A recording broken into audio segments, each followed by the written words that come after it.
Welcome to A Taste of Theater, where everyone is a star.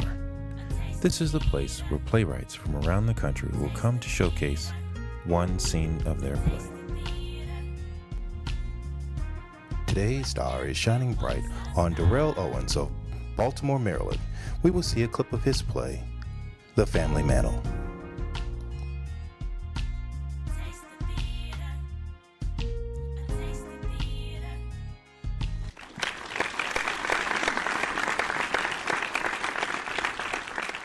My name is Derrell Owens. I'm from Baltimore, Maryland, and I'm a playwright and the director of Zionwood Productions.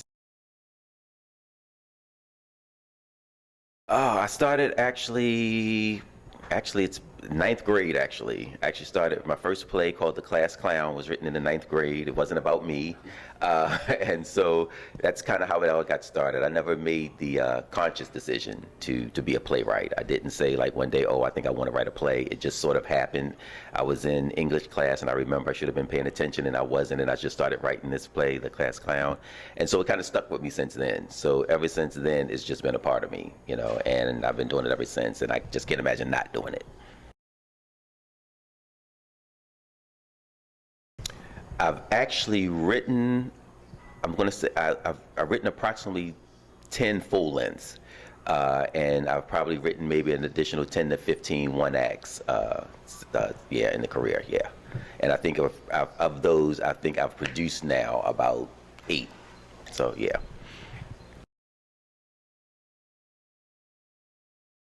The Family Mantle, that's my baby. That was my play that kind of started it all for me in terms of other people knowing and getting to recognize my work. It was a contest that was held back in Baltimore, Maryland, sponsored by ABC and Arena Players in Baltimore. And so The Family Mantle is the story of 3 brothers who returned to the family estate after the sudden death of their parents. And I wrote the play because I'm from a family of support and love, 2 parents. But even within that type of family, there's still always some type of unresolved conflicts, jealousies, and tensions and things like that. So I just wanted to write a play about a family dealing with some real issues. And one of the real issues that we all deal with is death. And so I wanted to write a play that had to deal with, you know, when you lose someone, you know, not only how you have to then carry on without them, but how you have to continue to get along as family members, and how important it is to say whatever you have to say today, because we don't know, you know, how many days we have on this earth. You know, time is definitely short, you know, and so it's one of those plays where I wrote about, you know, if you need to forgive, forgive that day. If you need to tell someone that you love them, tell them that day. Don't wait, because you never know what might happen. There's actually 6 characters in the play altogether. So Jerome Nolan is the oldest. Jerome Nolan Jr. is the oldest brother, and he's the one who thinks that he knows the answers to everything, and he thinks that everyone should kind of consult him, and he's a successful business person, and so he does on one level care about his brothers, but he feels like he's the one that should instruct the brothers in everything they need to do. Like, they can't really think for themselves, even though both the other brothers are successful, intelligent people as well. The next brother is Denny, who's actually a surgeon in a New York hospital, so obviously he has education and intelligence, but Jerome still feels like he needs to instruct him on life things and things like that. And then Quentin is the youngest son, who is actually, he works as a mechanic in a garage.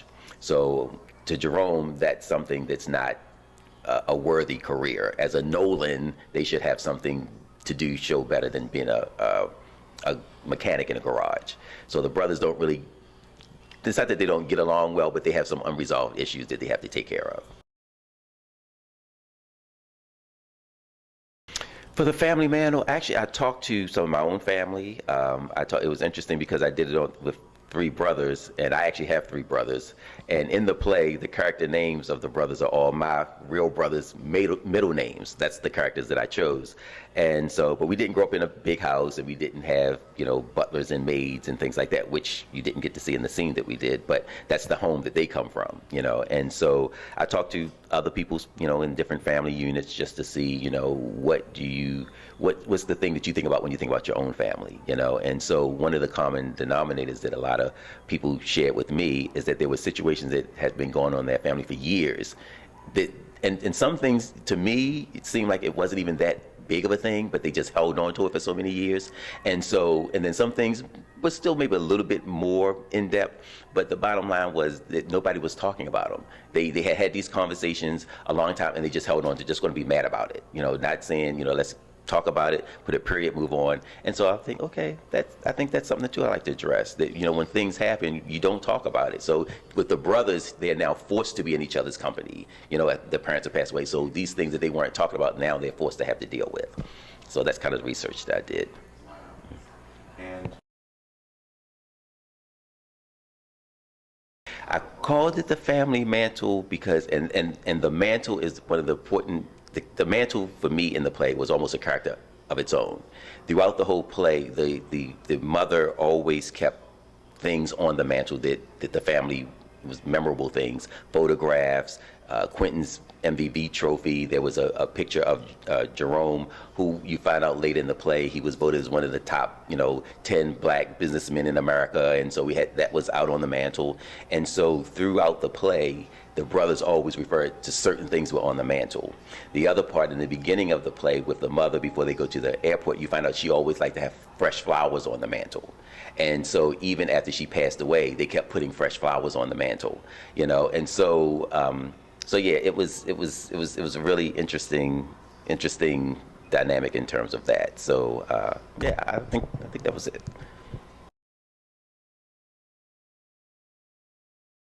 They can actually contact me on Facebook under Derrell Owens on Facebook. They can also visit my website, which is zionwoodproductions.com, or they can reach me at the Zionwood Production phone number, which is 443-602-1599.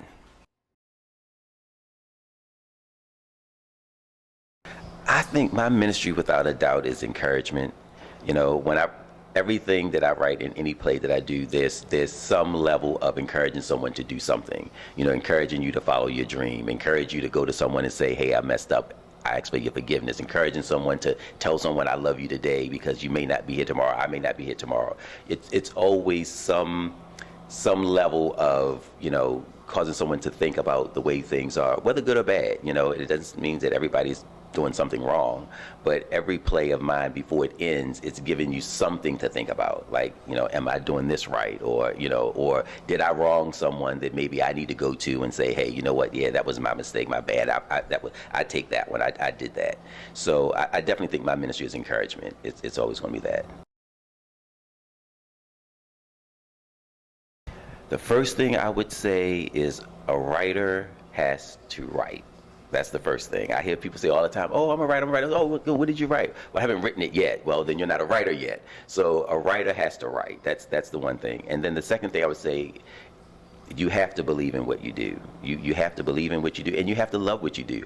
I would do this, it's not about money, it's not about fame. I do this because I love it. If it was about money and fame, I would have stopped a long time ago. So you have to love what you do. You have to believe in what you do. I also suggest that anyone who's considering being a playwright, go see professional shows. Go see Broadway shows. Go to community shows. Any chance you can get to see some type of performance, go, because that is like one of the biggest learning experiences. For me, it was, just going to see shows, see how people put on shows. It increases your level of belief. It increases your level of how to make what you write better, how your sets look better, your sound, everything. So one, I would say write, believe in what you want to do it because you love it. Definitely educate yourself on the craft as much as you can, which would include going to see professional shows as well. And definitely don't let anybody tell you that you can't do it.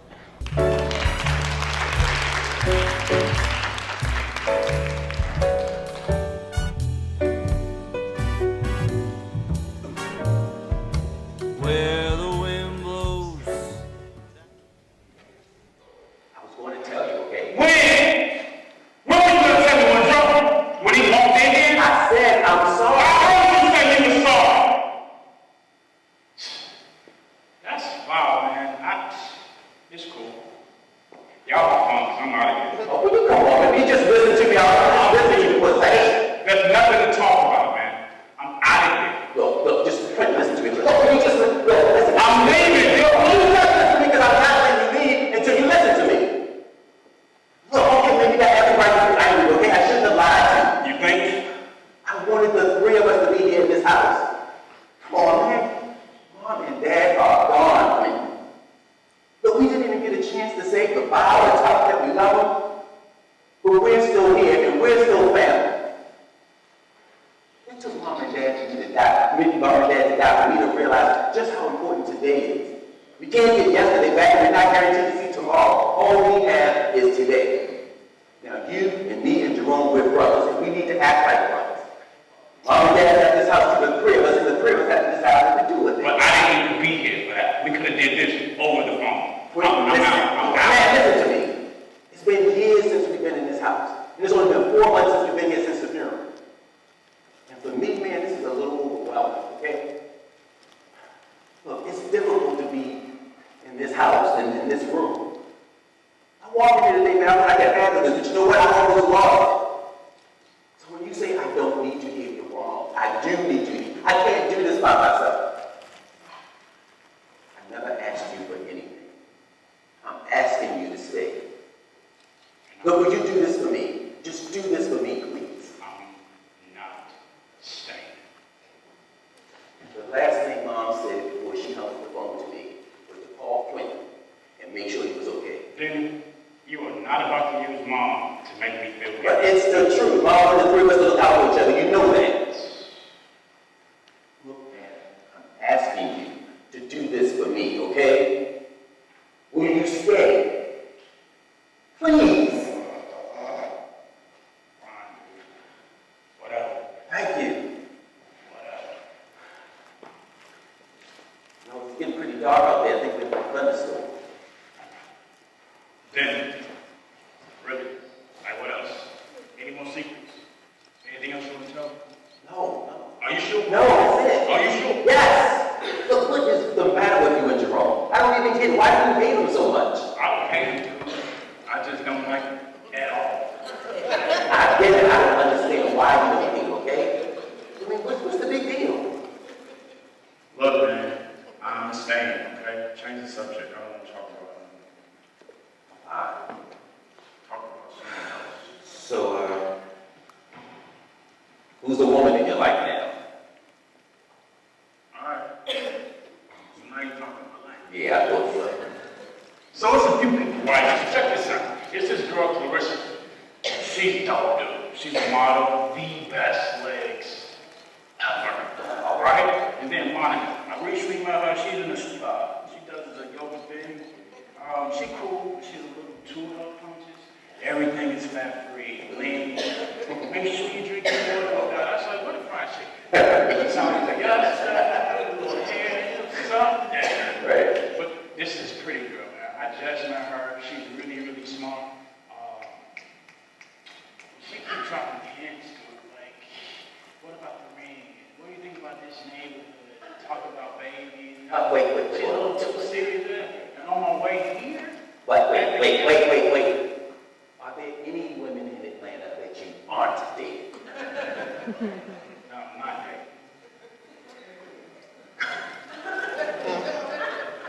Careless. Maybe. No, I don't really want. No, it's not like that. But what's going on with you, man? I know New York City got you busy, right? Is there any business back at home? Well, since you mentioned it. Yeah, I knew it. There is a certain pediatric doctor I got my eyes on. Shit, cute. Tell me about it. Her name's Brianna. She's beautiful. She's smart. And then she likes jazz. She's a great cook. Makes the best pound cake I've ever tasted. Whoa. Ever tasted? And you just forgot what you said. Okay, back up. Nobody makes pound cake better than Mom. Next to Mom, she makes the best pound cake I've ever tasted. Okay. Mom would like her. Would like her. So you smiling? Oh, good when you black. This is serious, huh? Well, I hope so. Seeing that I'm thinking about asking her to marry me. Wait. Slow. What'd you say? You heard me, man. You about to get married, dude? Well, I don't know. You just telling me now you're about to get married? Yeah, calm down. I said I'm thinking about it. But she gotta say yes first. Are you serious? Okay, so if she is even half smart as you're talking about, you think she's gonna tell a good-looking doctor, no, I don't want to marry her? You really think so? I mean, you're okay. You don't look as good as me. You're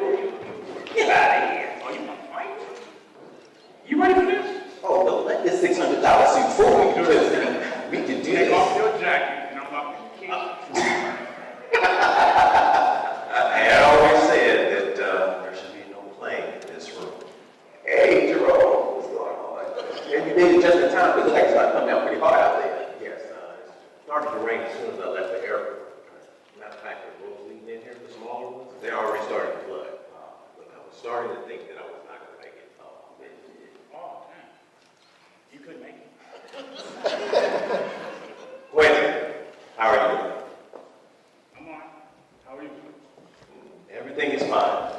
No complaints. Denny, how's everything been going with you? Everything's going good, man. Jerome, that's a nice suit. Oh, thank you. Thank you. It's, tight. But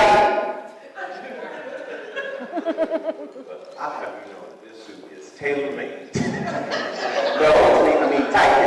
It's good looking, it's sharp. It's a slime. Good looking at it. I'm sorry I'm not on street language. That's my shit. I gotta go to the bathroom. I'm out. It's I have to go to the bathroom. Or I need to go to the bathroom. Did he just...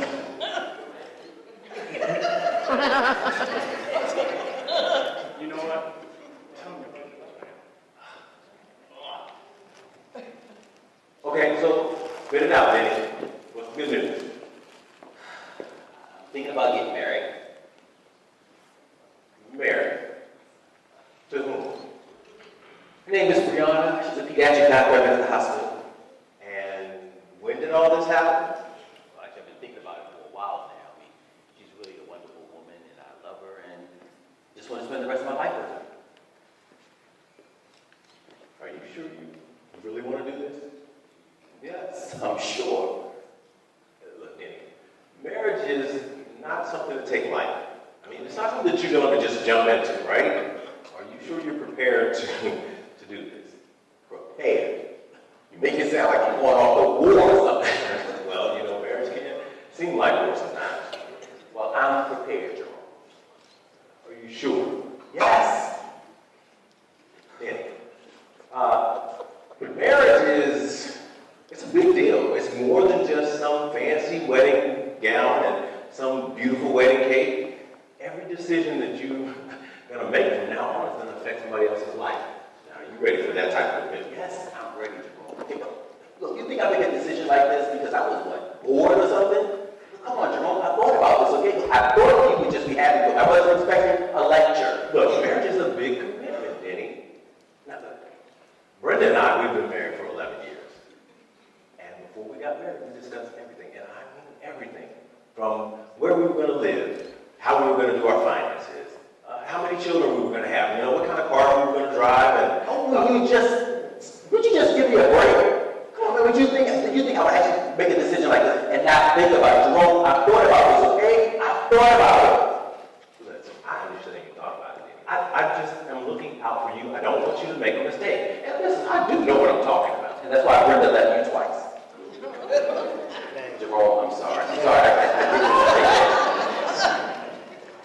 Look, I guess I deserve it. I didn't mean anything by it. I want you to be happy. I was just I trying know, to trying to help. I know. Look, just be happy with me, okay? Look, you're my brother, and I want the best for you, and I am happy for you, okay? Thank you. So, been back here since the funeral? No, actually, I haven't. This is my first time.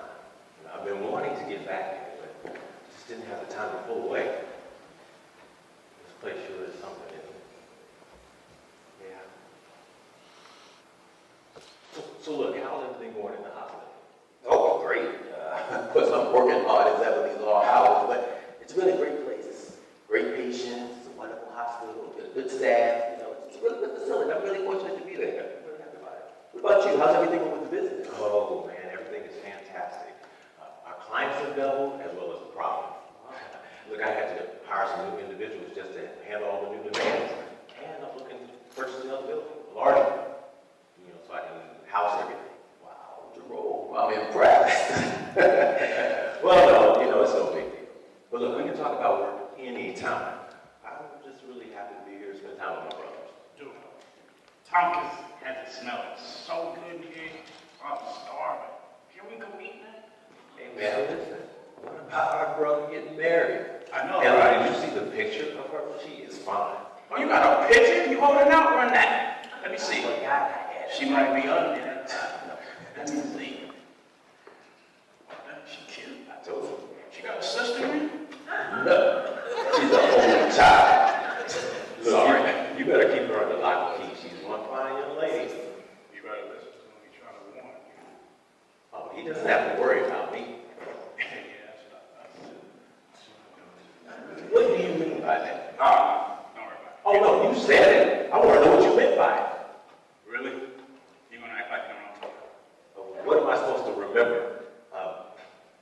I don't have time for your games, all right? It's not a game, pimp. Rhonda Lomax, you remember that? Ring a bell? Rhonda? Rhonda. I can't even believe you brought that up. What, we were in high school for crying out loud. Wait. Who's Rhonda Lomax? I'll tell you, Rhonda was my girl in school, man. Until your brother weaseled himself. How many times do I have to tell you that Rhonda didn't like you? She was just being nice to you. She did like me until you told her I didn't like her. We were kids. It don't matter. It gets worse. After we talked about it, he knew I liked it. You take your own prom. You did that? He did that. Look, we're kids. Look, I'm sorry, all right? it don't matter, man. You know what? You can't stand for nobody to have something If you against you. can't stand for anybody, not nobody. Like I said, man, watch it. Look, Eddie, congratulations, okay? I'm proud. If you need any help, prepare for the wedding, just let me know. Don't call. Thank you. Look, if Rhea says yes, then, we'll come up with a date and a location. Last month I went to a wedding with her cousin, and Rhea said if she ever got married, she liked to have like a real big church wedding. So, see, Danny, got a great idea. Why don't you have the wedding right here in the house? Look, the courtyard is big enough. It's the perfect space. Are you not listening to him? She wants a church wedding. What's wrong? Think about it, Danny. Don't you think that Rhea would love to get married in the house that her, husband grew up in? Oh my God, Denny, do not let this man run your show. This is your wedding, man. You make the rules. Dude. Listen, I am not trying to tell him what to do. I'm simply giving him some advice. He didn't ask for it, okay? You always think you in everybody's business, man. Just let me, please. Come on. Listen, you need to grow up. I need to grow up. You need to grow up. Worry about your own life. How about that? Look, Sick of you. I didn't come here to deal with any of your foolishness, all right? You don't have to be here. You can leave. How about that? You leave, man. I don't care about that. Shut up! Oh my God! You both need to grow up. I can't believe you even acting like this. It's only been 4 months since the funeral. 4 months. I walked in here, the only thing I can think about is how much I miss him. How much I wish I was a better son. You too. You haven't been here 20 minutes and all you have to fight for each other. We have to decide what to do with this house and with their things. That's why we're here. Gosh, just for one time I can be in the room with you two for once and not have to pay rent for me.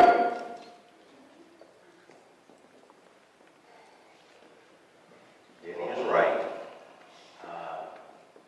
I'm sorry. Whatever, man. Denny, I'm sorry, too. So, Danny says everything's going great at the hospital. How are things going with you? Are you still in that garage?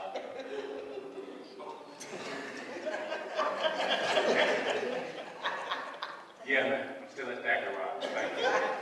Well, are you happy? Very. You ever thought about doing something different? I was wrong.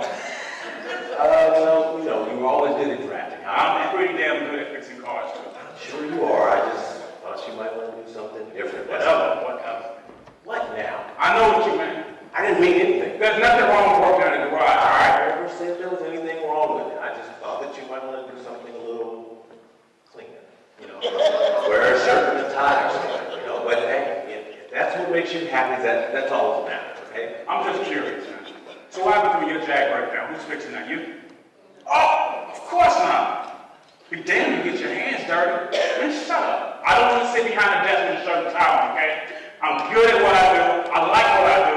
Leave it there. Okay. I was just simply trying to help. I don't want your help. Fine. No, can we just go eat? You think we could do that? Just get me out of this room. Let's go, man. Well, look, yeah. I'm going to make a phone call real quick. Then I'll be in there. Quick. Can I talk to you for a minute, please? Oh, what, man? You don't like what I got on, right? You don't like my outfit? No, it's not that. Listen.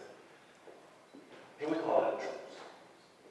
I know that it would mean a lot to Debbie, and it would also mean a lot to me.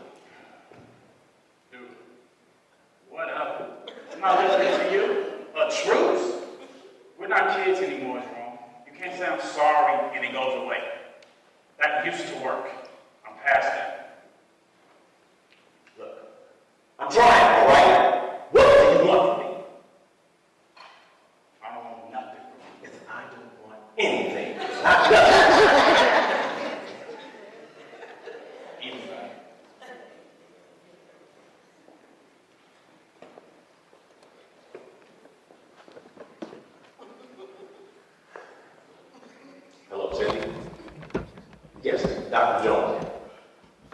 not?